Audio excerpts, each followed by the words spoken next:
샬롬 이교구 4월 11일 토요일 오늘의 하말큐는 사무엘상 4장 12절에서 22절 말씀입니다. 말씀 요약을 함께 보시겠습니다. 이스라엘의 패배 소식과 함께 엘리 가문은 비극적인 끝을 맞이하게 됩니다. 엘리는 영적으로 무뎌져 상황을 분별하지 못했고 하나님 앞에서 바르지 못한 삶을 살았으며 결국 하나님의 심판을 피하지 못했습니다. 우리는 엘리의 길을 따르지 않기 위해 하나님의 뜻을 분별하고 또 지혜를 구하고 하나님 앞에서 바르게 살며 죄를 깨닫게 하셨을 때 즉시 회개해야 합니다. 오늘은 영광이 떠난 집이라는 제목으로 말씀을 나누기를 원합니다. 본문은 블레셋과의 전쟁에서 패배한 이스라엘의 소식이 실로에 전해지면서 엘리 가문의 비극적인 마지막을 보여줍니다. 한 베냐민 사람이 옷을 찢고 머리에 티끌을 뒤집어 쓴 채 달려와 전쟁의 패배와 언약궤의 빼앗김 그리고 홈리와 비나스의 죽음을 전합니다. 이 소식을 들은 엘리는 의자에서 뒤로 넘어져 목이 부러져 죽게 되었고 며느리 역시 충격 속에서 해산하며 하나님의 영광이 떠났다는 뜻의 이름 이가봇을 남기고 죽음을 맞이합니다.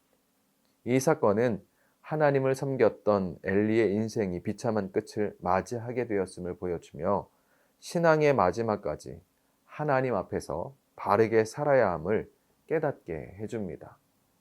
이를 통해서 깨달을 수 있는 것은 첫째로 하나님께 분별의 지혜를 구해야 한다는 것입니다. 이스라엘이 패배했다는 소식이 전해지자 온 성읍이 절규합니다. 그러나 엘리는 그 절규를 단순한 소란으로 여겼습니다. 이는 그의 영적인 상태가 무뎌져 있고 하나님의 뜻과 상황을 제대로 분별하지 못하는 상태에 이르렀음을 보여주는 모습입니다. 우리는 시대의 상황을 바르게 바라보고 하나님의 뜻을 분별할 수 있는 지혜를 구해야 합니다. 둘째로 하나님 앞에서 바르게 살아가야 합니다. 엘리는 하나님의 제물로 살찌게 된 삶을 살았습니다. 성경은 그가 비대하여 넘어져 죽었다고 기록하는데 이는 단순한 육체적 상태를 넘어 하나님 앞에서 바르지 못했던 그의 삶을 보여줍니다.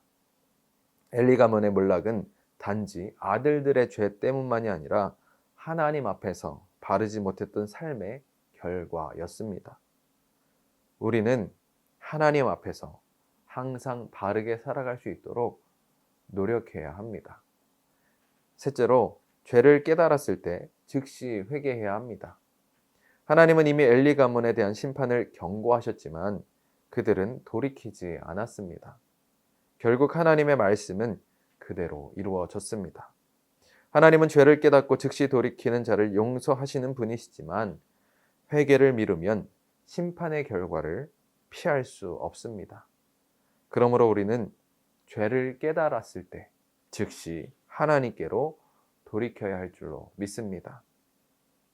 이 말씀은 우리에게 신앙의 마지막까지 하나님 앞에서 바르게 살아가야 한다는 사실을 깨닫게 해줍니다. 분별의 지혜를 구하고 하나님 앞에서 바르게 행하며 죄를 깨달았을 때에는 즉시 회개하는 삶을 살아야 할 줄로 믿습니다. 질문입니다. 이가봇의 뜻은 무엇인가요?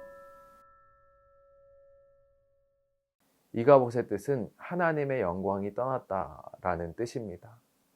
엘리 가문의 비참한 최후를 우리가 반복하지 않을 수 있도록 늘 하나님께 분별의 지혜를 구하고 하나님 앞에서 바르게 살아가시며 죄를 깨닫게 하셨을 때 즉시 회개하여 돌이킬 수 있는 이 교구 모든 성도님들 되시기를 주님의 이름으로 축복합니다. 기도하시겠습니다. 사랑이 많으신 하나님 아버지, 주님의 영광이 떠난 것과 같은 비참한 최후를 맞이한 엘리 가문을 반면교사 삼기를 원합니다.